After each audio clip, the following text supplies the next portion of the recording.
and welcome to mini workshop on community engaged learning for faculty and staff, video number 5, learning outcomes, syllabus revisions, and next steps. My name is Laura Rao. I'm the director of the Civic and Community Engagement Office here at Buffalo State. And I'm Joy Garino, faculty coordinator for service learning and professor of dance. So we're going to start looking at the syllabus and learning outcomes. We've spent the past few videos really breaking down the student learning outcomes and the critical components for quality service learning and community engagement. And now we're going to show you how you can implement that into your syllabus with your specific learning course outcomes. Your syllabus needs to describe the community engaged learning experience. So somewhere in your syllabus, you need to have specific language that talks about the service learning experience, a description of the project, how the community experience connects to learning outcomes, and this is really important. It helps students to understand that connection clearly. How the learning is assessed. So is it just the project, or are you attaching the reflection assignments to that assessment, some sort of a report out at the end of the semester? But what are those assessments? And again, you can go back and review the other video that we talked about with assessment. Specific social issues or public concerns the service learning project will help your students better understand. So again, really looking at your community partner, what is their mission and vision? How does that affect the greater community? We have some sample syllabus language on the CCE website.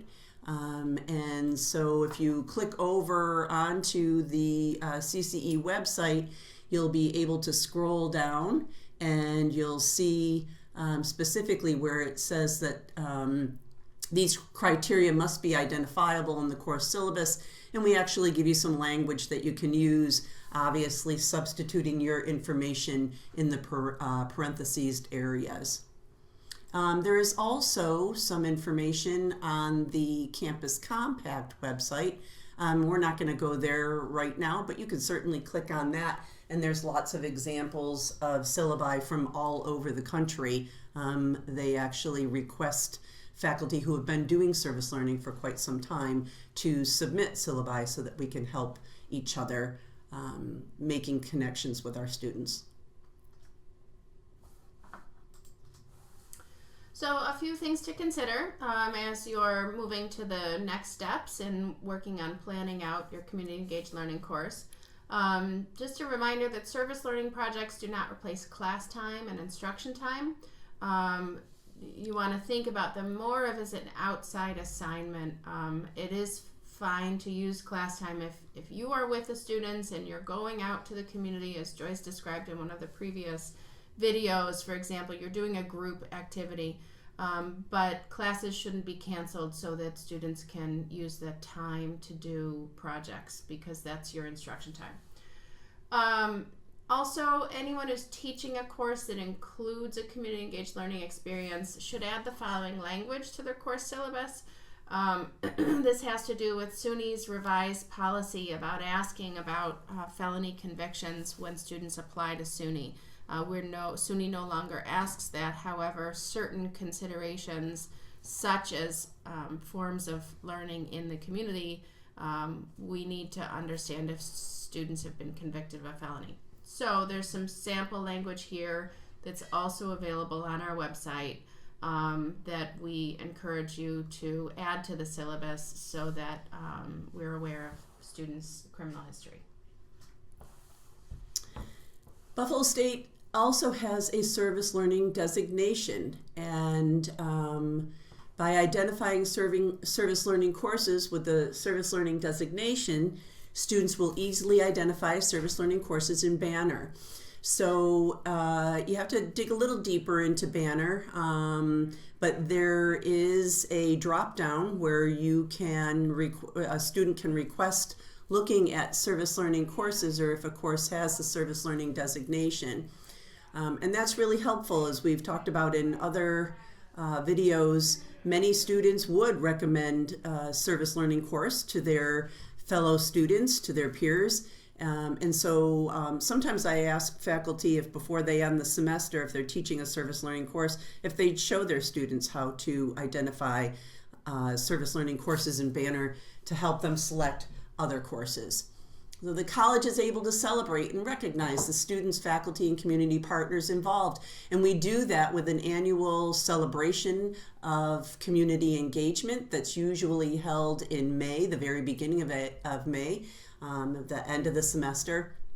And it's a wonderful event where we lunch together and look at posters and presentations of some of the outstanding service learning projects.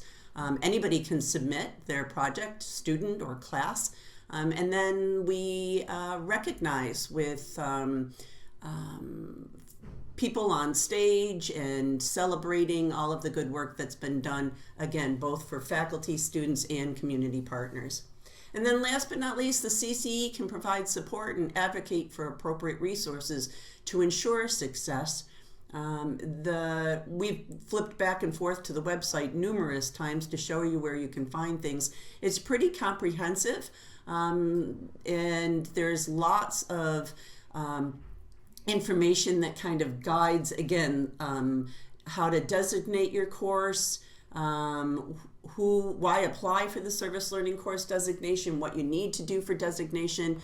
There's the form, the designation request form to fill out.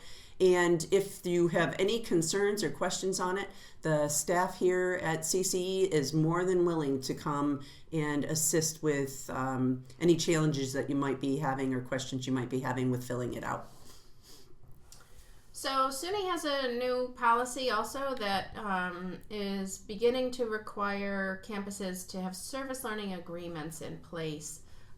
We're transitioning to this to meet this requirement, and we're piloting right now with certain designated courses, and so we may be working with you already or ask you to help us meet this SUNY requirement. It's a learning agreement. It has nothing to do with liability, so it simply will outline the learning outcomes that you have for the project, what the community partners' role and responsibilities are, and then what to do if there's any questions or concerns. So it's a pretty straightforward and simple process, and we're navigating the logistics of so many courses and so many partners that are involved. So the Civic and Community Engagement Office, we've talked on and off about various services that we have, but we're really here to support faculty who do this type of pedagogy in their classroom.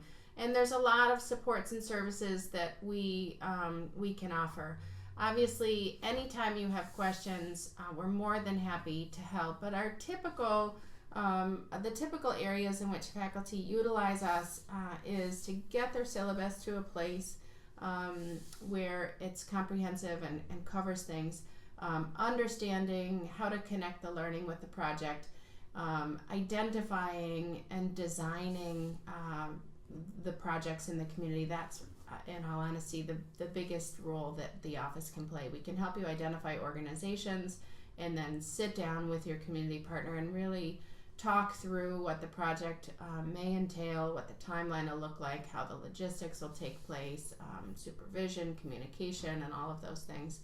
And really throughout the semester, we're here to help problem solve. We're here to assist with communication, troubleshoot with you, with the students, with the community partner. And then, as we just said, to recognize, to educate everyone. So we train community partners. We obviously do faculty training. We're here to do orientations in your class with students. And in fact, we have a video orientation that you can use for student training as well, if you'd rather use the technology rather than have us come in. But we have comprehensive supports, and we'd be happy to talk through the variety of things that we can do, including help you identify areas to do scholarship. We have a list of journals on our website where common community engagement activities can be published and things like that.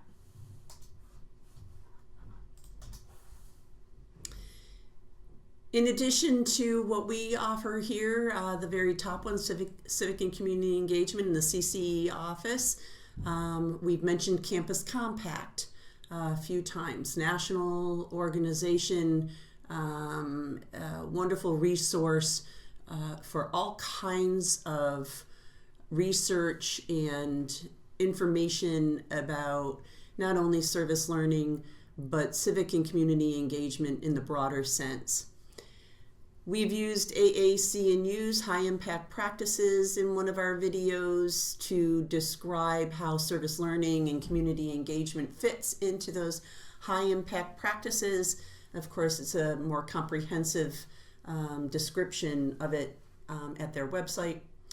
The Western New York Service Learning Coalition, this group is a coalition of local colleges and universities who are doing community engaged, civic engaged, and service learning work all throughout Western New York.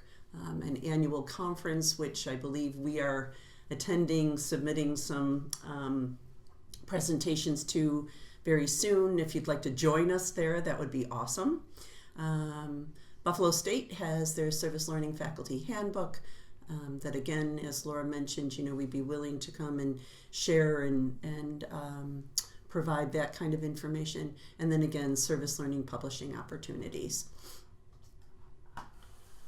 So just to wrap up, thank you so much for watching these videos with us. There's a few questions here again to help ensure that we've touched base on a variety of things that are important information to share with you. So why is the service learning designation important? What supports will you need from the CCE to get started with your community engaged learning course? Something for you to think about and reach out to us around. And what are your questions that are still hanging out there for you? What else can we assist you in getting answers to? So we'd like you to send an email to us at cce@buffalostate.edu. Let us know that you've watched all of the videos. We'll send you a certificate of completion for watching those videos. And then reach out to either Joy or I to get started. So we'd be happy to set up a one-on-one meeting and talk through any remaining questions, as well as begin to strategize about your particular course and a partnership that can help. And then really when you're ready to dive in, we're here for you and looking forward to working with you. So thanks so much for joining us. We appreciate the time you've taken to go through the videos with us, and we look forward to working with you. Thanks so much, everybody, and let us know if you need any assistance.